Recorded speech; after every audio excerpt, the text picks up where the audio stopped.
Bueno, ya estamos aquí en Diálogos con Chacra, por supuesto, donde, como hemos dicho, pasan los actores principales del campo argentino, tratando de explicar lo que es, bueno, el momento actual de la Argentina, la productividad, el potencial que tiene el país desde esta perspectiva. Y hoy nos acompaña, ahí está, alguien muy importante, que conoce muy bien la Argentina, que ha recorrido mucho el país y que tiene que ver con la venta y compra de campos, arrendamientos también de campos, alquileres. Y es Juan José Madero, broker inmobiliario, también director de LJ Ramos. Así que bueno, gracias Juanjo por estar aquí con nosotros. No, Rolando, un placer.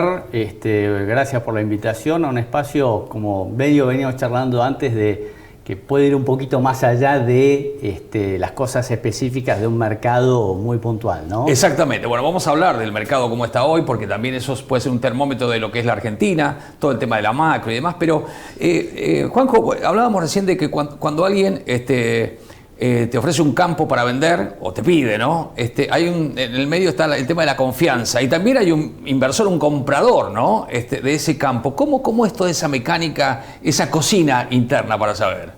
Bueno, sí que se puede saber, o más o menos. No, porque es distinto a una persona que compra, vende, ¿no es cierto?, departamentos o casas, que nada más ni nada menos que un campo, ¿no? Y en el tema de las propiedades rurales hay muchos componentes que le dan mucha complejidad a esto, más allá de los aspectos técnicos, que es el diagnosticar un campo, el potencial que tiene, la aptitud que tiene, la proyección que tiene desde el punto de vista productivo y hasta incluso inmobiliario, etc. Hay componentes humanos en la operación que pesan mucho en las decisiones. No quiere decir que implique que le agregue o le quite valor, porque el valor lo da el campo en sí con sus características propias. Pero justamente la génesis del negocio nuestro es cuando alguien que es propietario decide poner a la venta su campo. Generalmente son más de uno. Generalmente, la mayoría de las veces son familias que han llegado a lo que llama un ciclo familiar cumplido, es decir, ya estamos grandes, somos muchos, nos dividimos o no hay quien me continúe. Entonces, punta de riel, vendo el campo, con todo una historia encima que puede ser muy larga, porque estas cosas pueden venir de generaciones, que pesan mucho en esas decisiones. Las decisiones son lentas, uno tiene que acompañar ese proceso. A veces hace medio de consultor, de counselor, para ir acompañando la decisión en el tiempo y en la manera que el propietario decida, aconsejándolo de acuerdo a cómo está el mercado. Pero sí ser muy respetuoso de esa carga afectiva, que a veces es muy fuerte, pero muy fuerte. Entonces, como decía, hay que ser muy respetuoso de eso, pero también ser muy claro que esa carga afectiva, que esa historia no le agrega valor al campo ni le quita. O sea, es una historia personal del dueño del campo. Eso punto. Es personal de uno que se va con uno. Claro. ¿Por qué? Porque del otro lado hay un inversor que viene con un proyecto, viene con una aspiración, un proyecto, una energía distinta, una historia distinta que quiere continuar y crecer, que también juega en esa decisión, ¿correcto? Entonces, el rol de uno es esa parte de equilibrarla, ¿no? Decir, bueno, esto sí, la decisión del vendedor, después de todo un proceso que puede ser muy largo y muy hablado y muy hasta haciendo un duelo personal, porque hay mucho recuerdo propio, termina en algo que es fundamental, que es el tesoro de nuestro trabajo, que es la confianza del propietario a los operadores para que hagamos la mejor operación dentro de lo posible de salida para ellos, ¿no? Entonces, esa confianza que cuando nos la depositan, bueno, es algo invaluable.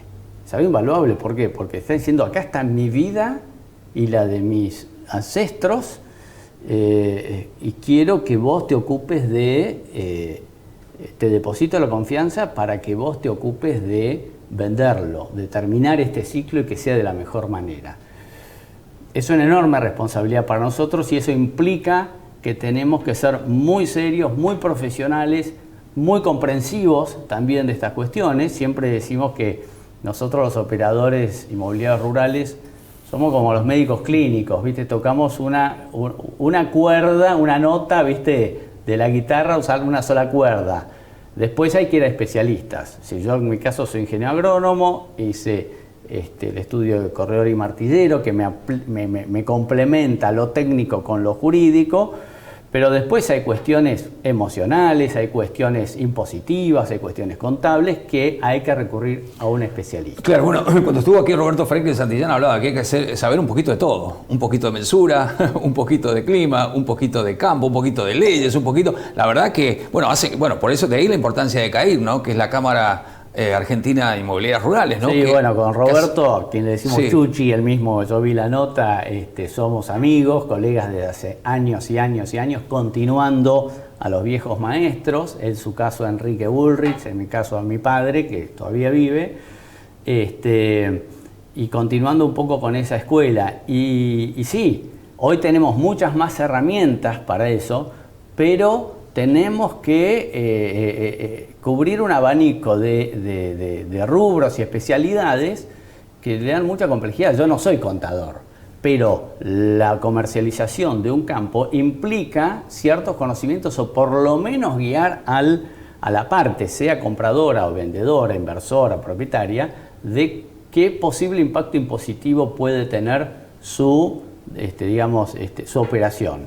Pero de ahí es andar al especialista, a tu contador de confianza, que él te diga cómo es la foto en la cual esto te va a jugar. Lo mismo, temas jurídicos, bueno, habla con tu abogado, con tu escribano, nosotros le marcamos una línea, porque a su vez tenemos la cuestión de que acá en Argentina las reglas de juego varían, claro, ¿no? Claro, entonces claro, a veces sí. varían demasiado, Claro, a veces claro, poco, entonces claro. hay que estar actualizado y uno... No solamente eso, perdón, están los climas, están los imponderables del tiempo, están Esa parte, muchas te variables. diría, es la que uno en la que uno juega más de local, ¿no? Ajá. Yo como ingeniero agrónomo es la que más domino. ¿Por qué? Porque a fuerza de venir de familia de productores, de estar, no te digo en la diaria, pero sí de conocer un poquito qué es el trabajo en el campo, lo que es la producción con los vaivenes e incertidumbres que tienen, que estás librado al clima, y después también a los mercados, uno se capacita para poder ese campo, esa propiedad, diagnosticarla. No diagnosticarla es, bueno, uno recibe la propiedad, porque ningún campo es igual a otro, aunque esté al lado. Claro. Argentina es tan variada que vos por ahí tenés un campo, para decirte de una zona, qué sé yo, Ayacucho, provincia de Buenos Aires, o Victorica, La Pampa. Entonces vos tenés dos campos, uno enfrente del otro. ¿Qué pasa? Uno tiene 5.000 hectáreas, el otro tiene 200. Ya está, escala distinta, negocios distintos. Uno tiene más porcentaje de suelo más alomado, de un potencial de producción, o en el caso de La Pampa, una parte limpia para poder hacer verdeos, etcétera, una parte de monte, y el otro no lo tiene. Ya listo, cambió lo que llama el inventario de ambientes. Yo defino qué ambientes tiene el campo, qué potencial tiene, y sobre eso empiezo a construir una idea de valor. Y en base a eso, y a cómo está el mercado, ahí después me siento con el propietario para explicarle y fundamentarle que el valor de su campo rondaría más o menos por dentro de este rango de valores, ahí podemos salir a mercado. La verdad la determinan las operaciones concretadas. Esa es la verdad.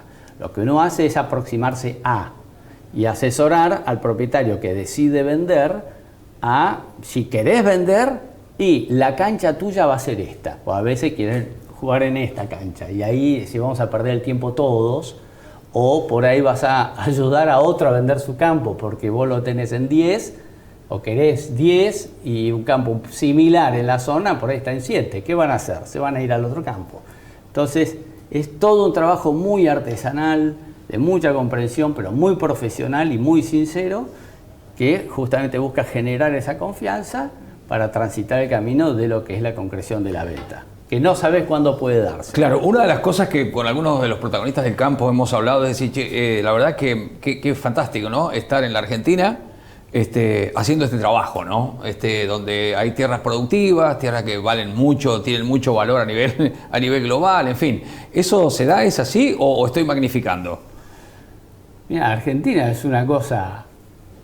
Yo soy un enamorado de Argentina, disculpame que por ahí ya me piante, viste, un plano un poquito más, pero un enamorado, el sueño mío, siempre lo hablo en mi casa, no, te gusta viajar a tal país, a tal otra cosa. Yo quiero conocer Argentina primero, y todavía no terminé.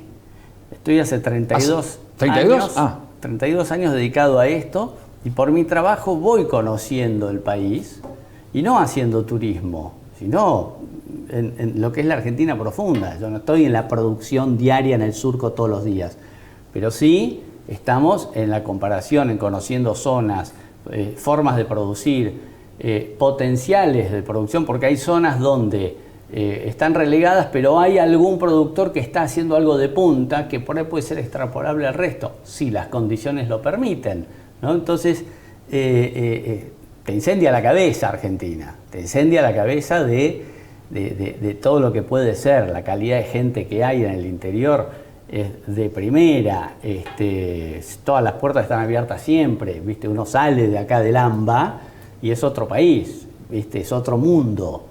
No, Argentina no es el AMBA, Argentina es Argentina entera. Así que entonces ahí es donde uno tiene que tener siempre esa capacidad, no perder la capacidad de asombro, la capacidad de sorpresa, de maravillarse de lo que es la creación, en definitiva es la creación del mundo, lo que nos tocó en esa creación, que nos tocó una zona riquísima con un potencial enorme. Y bueno, dentro de este entusiasmo uno tiene que equilibrar en este trabajo, decir, bueno, está bien, esto podría ser así, pero si las circunstancias fueran estas. Claro, y ahí es donde entramos en cuáles son nuestras reglas de juego y cuáles son las de los países normales. Exacto, bueno, a eso me refería, ¿no? He visto algún video donde vos hablas de eso mismo, ¿no? Las comparaciones con otros países donde son totalmente distintas por el marco de normativa, de leyes, de confianza, de estructuras, en fin, de todo lo que está disponible, y en Argentina no, es al revés. Bueno, ahí vos hablaste de un punto dentro de todo eso, estructura, que es otro tema que yo ahora estacioné, vine con la camioneta, la tengo embarrada hasta el techo porque estuve viajando y que me agarró la lluvia, y si no pasás con ese tipo de artefactos, no pasás, caminos rurales, acceso, etc. Hay mucho campo, pero mucho campo, cuya limitación no es el clima, no es dentro de las variables, no es la tierra, ¿no? Para poder producir lo que puede producir, sino es la infraestructura de entrada y salida. Claro, ¿cómo llego y cómo salgo? CARVAP tiene una sigla muy buena, y yo la parafraseé un poco, que es la de CARVAP, es el TEX, ¿no? Y yo le agregué 2 letras, es TEX, que es educación, salud, transitabilidad, electrificación, conectividad y seguridad. Claro. Esas son las condiciones que permitirían el arraigo en el lugar de trabajo. Una buena transitabilidad te permite que un campo que tiene aptitud para una producción semi-intensiva o intensiva, como puede ser un tambo o una producción de carne, ¿cuál es la limitación quizás? Que no puede entrar y salir porque el camino no es confiable. Está pasando ahora en el centro de Buenos Aires, zona tambera por excelencia, 9 de julio, Bragado, campos mixtos, tremendos campos buenísimos que no pueden entrar y salir. Haciendo lo imposible para tener energía de luz, porque vos esos motores los tenés que poder mover para que... Entonces, esa limitación es la que hoy determina que un campo que podría producir esto, hoy está produciendo esto. Y no por el campo, o por el dueño, o por el suelo, o por el clima. Por la infraestructura, claro, por el servicio, por lo que no se hizo, la conectividad, claro, hoy con los cuadraditos de antena, eso en cierta manera está bastante más salvado. Pero la seguridad y todo lo otro, que es lo que el Estado tiene que hacer y donde el Estado tiene que estar, bueno, esa es la pata débil que impide que mucha tierra no pueda expresar lo que, o pueda dar lo que puede dar. Claro, o lo que da, digamos, claro, sí, lo que podría Lo podría dar. Si no, perfecto. Bueno, estamos aquí en Diálogos con Chacra con Juanjo Madero, un broker inmobiliario, hablando de lo que es el campo. El campo es una máquina de producir, decía alguien, alguno de los protagonistas que estuvo acá. Bueno, justamente de los campos de la Argentina estamos hablando aquí en Diálogos con Chacra. Ya volvemos.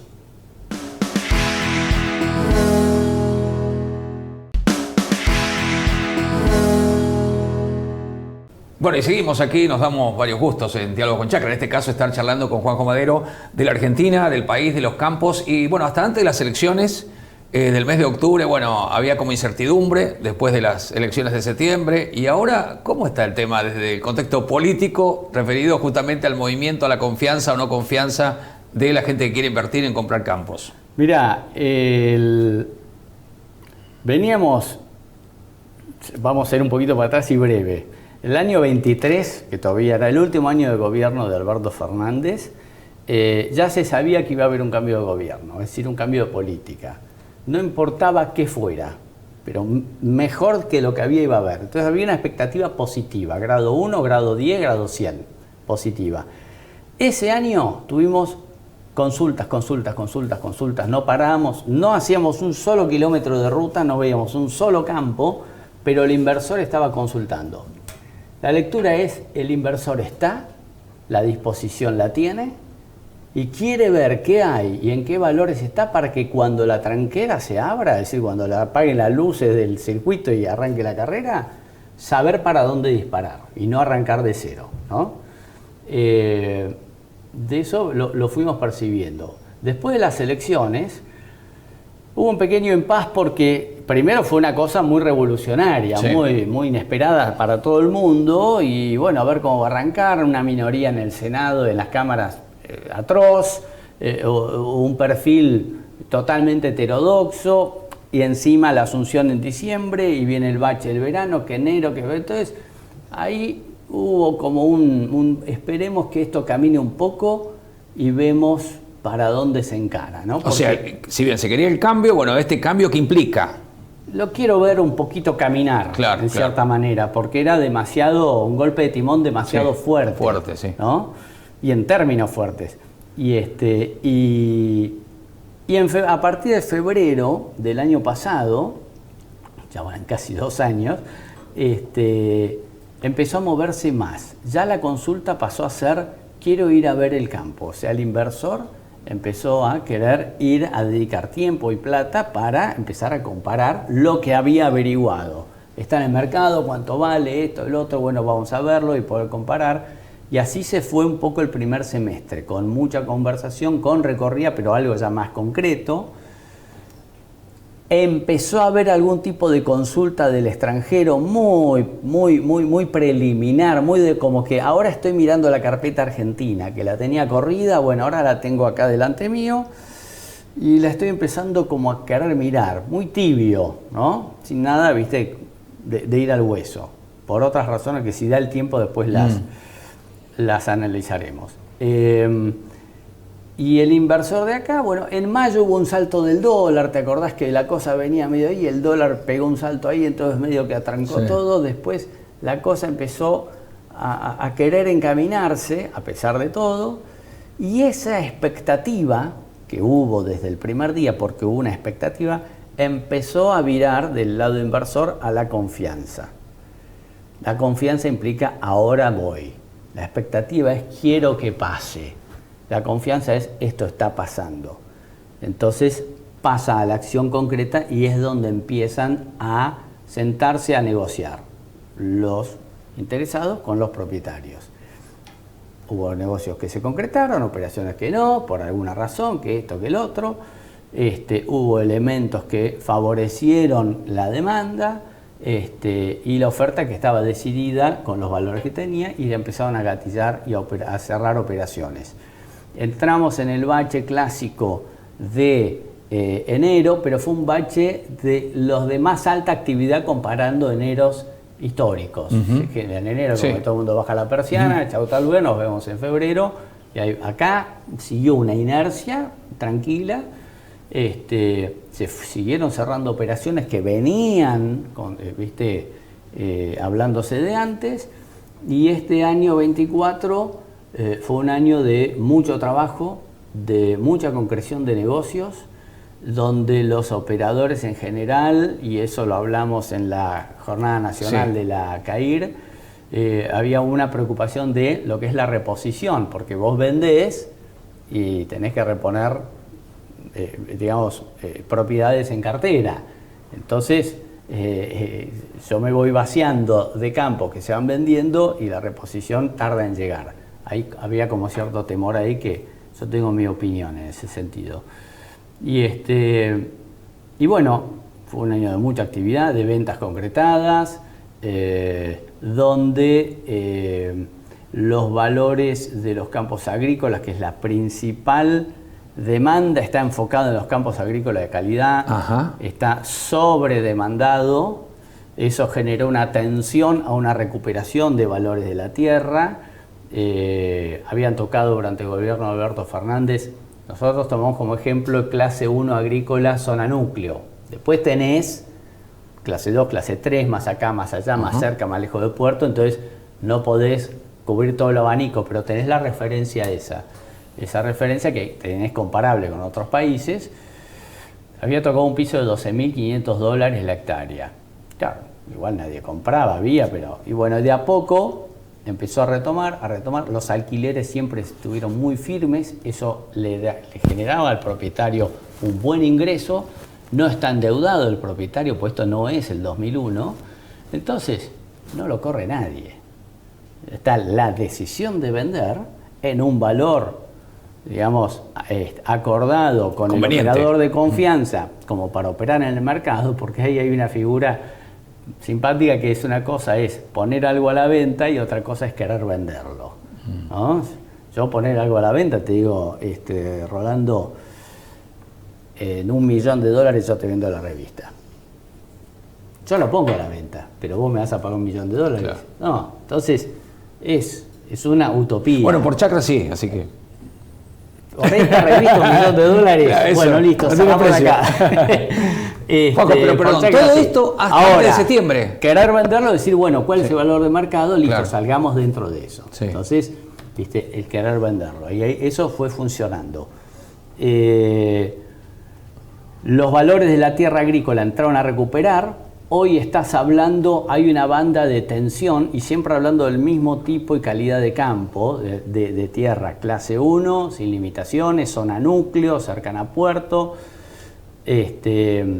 porque no todos valen esto, ¿no? Sino que, porque, no, esto vale, entonces estamos hablando del jamón, la crema.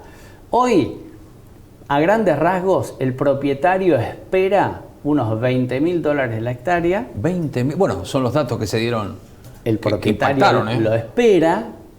El inversor convalida 18.000, que también es un flor de valor. Entonces, hoy tenemos, el valor estuvo recuperando esos 12.500, y hoy está en esa banda de tensión, de negociación entre la oferta y la demanda, habiendo pedido, pero sí, yo quiero el campo, pero esa guita yo no la pago, ¿no?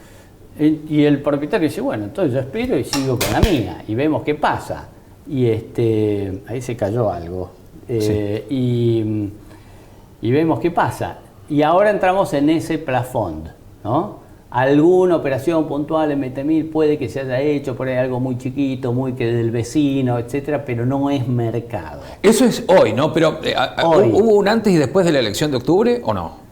Entre la elección de septiembre y la de octubre, de septiembre, que Kicillof, etcétera, ahí lo que hubo fue como en vez de seguir en sexta, bajamos a cuarta. Claro. ¿Viste? Tomamos las curvas más despacio, vemos qué bache hay, ¿viste? Me salen graficarlo de manera automovilística, pero bajó un poco el ritmo, porque encima tenías todo el atronamiento de lo que es la operación de opinión, esto que lo otro, que asusta. Argentina electrifica, ¿viste?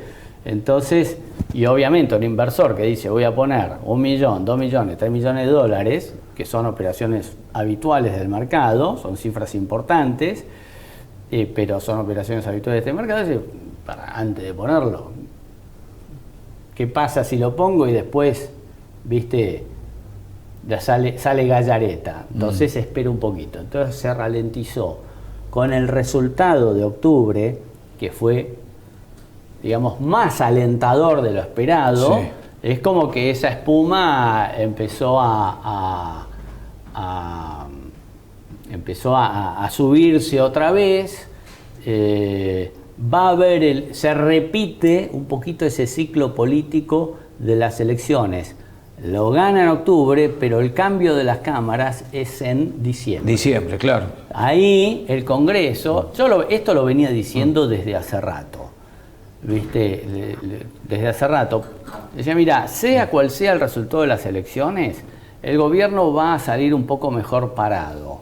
¿Por qué? Sencillamente porque hoy en el Congreso no tiene nada. Claro. No tiene casi un poquito presencia. Que tenga ya es mucho. Y con eso poquito que había, estuvo llevándola estos 2 años con una campaña fenomenales, feroces, casi te diría golpistas. En cambio ahora, saque 3 senadores, 4, 8, 20, 50 o diputados, no sé, todo eso lo fortalece y le va a permitir tener otro peso de la negociación para sacar las normativas que tiene hoy atrancadas de acá para adelante. En el discurso del gobierno, en la línea que planteó, todas esas normativas son pro producción, pro libertad de mercado, pro libertad de acción, que es algo que el campo reclama siempre. Sácame el pie de encima. Claro, claro. ¿No? Claro. Sácame el pie de encima, déjame ser libre para poder actuar. Dame reglas de mercado libres, no me intervengas más, déjame fluir. Bueno, hacia ese lado va esto. Entonces, cuando se renueven las cámaras, que van a estar más equilibradas, es de esperar que todas esas normas que hoy están con freno de mano empiecen a activarse. Hoy se está hablando del presupuesto, se está hablando de la modernización laboral y se está hablando de la reforma impositiva, ¿no? Que agilice, que facilite, que alivie todo eso.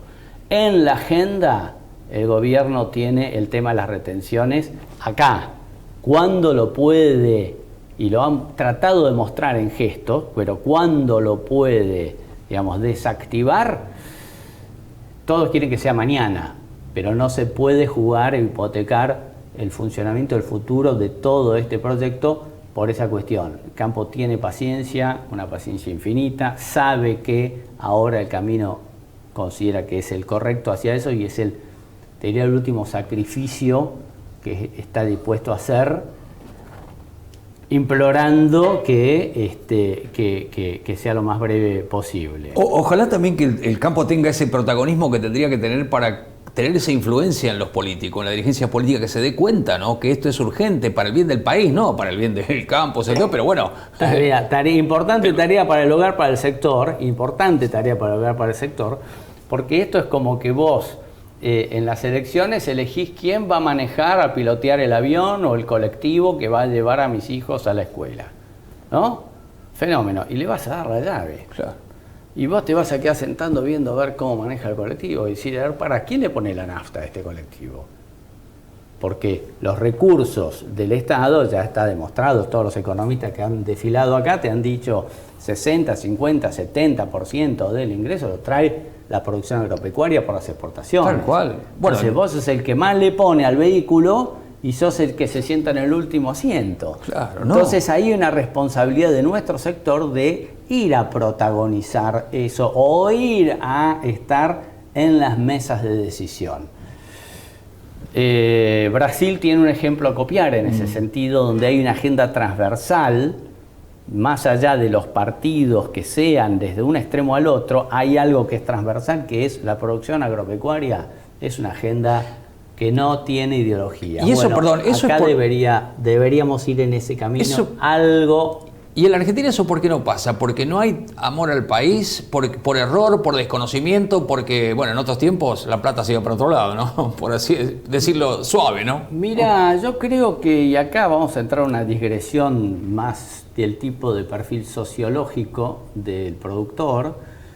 Obviamente puede que me gane muchos enemigos, pero el productor argentino ha sido siempre muy como en general más endogámico, poco asociativo, poco colaborativo, hay movimientos que son ejemplares como el CREA, como APRESID, que es un poco más nuevo, donde se empieza a integrar todo eso de compartir, pero muy en tranqueras adentro, muy en yo puedo producir más y mejor. Ahora, una vez que salgo de la tranquera, que voy al mercado, que voy a las normativas, ahí es donde nos quedamos como sector, donde bueno, esto lo manejan otros, lo deciden otros. Y de ahí es donde salen, por ejemplo, está el caso del partido de Alberti, de acá de provincia de Buenos Aires, que hace un par de años sacó una normativa, una ordenanza municipal, donde se prohibía que hubiera vacas a menos de 5 kilómetros del eje urbano. Vos el eje urbano de un departamento, de un partido de provincia de Buenos Aires, tenés la parte urbana, donde está el pueblo, de Manzana, y después tenés un segundo sector que es el de chacras, eso sigue siendo, o sea, de ahí 5 kilómetros no puede haber vacas por el asunto del brutos, los pedos de la vaca, ¿viste? Como quiera llamarlo. Una cosa totalmente ideologizada, esa ecoideologización que tiene poco de científico y que afecta derecho a lo que es la producción sin ningún sentido, pero sin ningún fundamento. Y yo te invito a que lo traigas acá, Ernesto Biglizo, y te pone todas las cosas en blanco sobre negro y te desmitifica absolutamente todas esas cosas. Pero con ese ejemplo que querías graficar. Con ese ejemplo quiero graficar que el productor le está costando mucho participar de los lugares de decisión, donde se determinan las políticas a nivel municipal, a nivel provincial y a nivel nacional. Esa es la falencia que estamos teniendo, que no sabemos cómo resolverla. Hoy está viendo, y a raíz de la crisis del 2008, que fue como un cimbronazo, una especie de gran cachetazo a todo el mundo en Argentina, donde el sector agropecuario se dio cuenta, pará, acá estamos nosotros, acá nos empezamos a levantar la cabeza del ombligo, o sea, a asomar la cabeza por fuera de la tranquera, bueno, si esto lo empezamos a coordinar, podemos llegar a estar en ese lugar, no para ventaja propia, sino para que el sector pueda funcionar.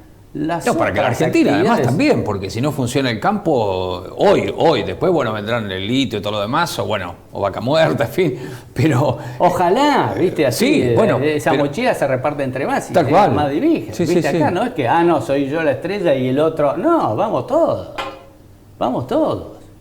totalmente que sí, es así. El sector agropecuario, que encima ha sufrido desde el 2008 una campaña sistemática de desprestigio, de demonización, de que el oligarca, de que esto y que el otro, que es muy difícil erradicar en la opinión pública general. Bueno, también tarea para el hogar es ver, bueno, acá tenemos un profesional. ¿Cómo se comunica? Pero a la opinión pública en general, muchachos, acá no somos enemigos. Claro, tal cual, ¿no? ¿Por qué los contenidos de las currículas de las escuelas, de los chicos, claro, no está incluido lo que es la producción agropecuaria? Claro. Visitas a las granjas, ir a ver de dónde viene. Hemos hablado con vos más de una vez, y acá estamos en terreno ya pero a mí me gusta, como juego para ayudar a comprender, es, bueno, a ver, servimos una mesa con lo que te guste. ¿Qué te gusta? ¿Una lemusa? ¿A vos una napo? ¿A vos te gusta el alfajor Rogel, viste? Bueno, la dieta que quieras. Yo soy vegano y como queso, tofu, viste, y qué sé yo. Bueno, desandá de cualquiera de todas esas cosas hasta brindar con un vino, un whisky, una cerveza o un jugo. El camino de cualquiera de todo lo que sirvas en cualquier mesa, de la más sofisticada hasta la más simple, y todo te va a llevar a la tierra. El Big Bang de la alimentación es la producción agropecuaria, y eso es un hecho, no es una idea, es un hecho. Entonces, valoremos ese hecho. Del punto de vista del productor, uno me parece que no puede pretender ser venerado, ¿no? No. Como yo soy el Salvador, No. pero sí valorado. Mirá, yo estoy haciendo mi laburo es este, mi vocación es esta. Pero además... Hay que alimentar a 7.500 millones de personas tal cual. todos los días. Tal cual. Todos los días. Tal cual. No se hace con una huerta. Juanjo, me dicen que el tiempo se nos fue, pero la verdad seguiríamos charlando. Bueno, está ese famoso 3% de las tierras más productivas del mundo, ¿no? Con Estados Unidos y Ucrania, esa famosa frase que vos dijiste en algún momento. Y dije, ¿y esto de esta noticia dónde está? Estaba con la cama. Pero bueno, digo, y además también eso nos daría como argentinos una, no sé si decirle autoestima, pero un valor. Che, tenemos esto es nuestro, esto es de la Argentina para el mundo. La verdad que sería fantástico. No para decir somos los mejores, somos cerrados, no, para decir... porque el mundo lo necesita. Tal cual. Y acá lo tenés. Entonces, volviendo un poquito a la tierra local. 30 segundos. 30 segundos. ¿Cuál es la gran diferencia que tenemos nosotros con nuestros vecinos, sea Uruguay, sea Brasil, Paraguay o nuestro par Estados Unidos? Ellos son normales. Nosotros somos anormales. Estamos yendo hacia una normalidad que esperemos que se consolide. Ahí está el asunto. Una cancha marcada fija. ¿A qué me refiero? No hay cepo, tipo de cambio libre, exportás, no hay retenciones, tenés créditos que te permiten proyectar, que te permiten capitalizarte, que te permiten desarrollarte mucho más allá y correr fronteras, ¿no? Productivas y correr fronteras que puedan producir horizontalmente y verticalmente. Está todo para hacerse, pero falta esa parte. Bueno, esperemos ir hacia ahí. Juanjo Madero, gracias por el tiempo, un lujo tenerte acá, ¿eh? Muchas gracias. No, un placer, perdón si nos hemos desviado de temas específicos del mercado que quizá le interesa un poquito más a la audiencia, pero está bueno un espacio para reflexionar un poquito más allá afuera de la caja, como quien dice. Juanjo Madero, aquí en Diálogos con Chacra, ¿no? Disfrutando lo que es esta Argentina presente, futura, el potencial que tiene y sobre todo el mensaje para los jóvenes, ¿no? Que los jóvenes en algún momento dijeron a la Argentina, llegamos hasta acá, punto, queremos otra cosa, queremos otra Argentina, no queremos esa Argentina con tanta pobreza y miseria cuando hay tanta riqueza y potencial no solamente en la parte material, sino también en la parte humana. Gracias, hasta la próxima.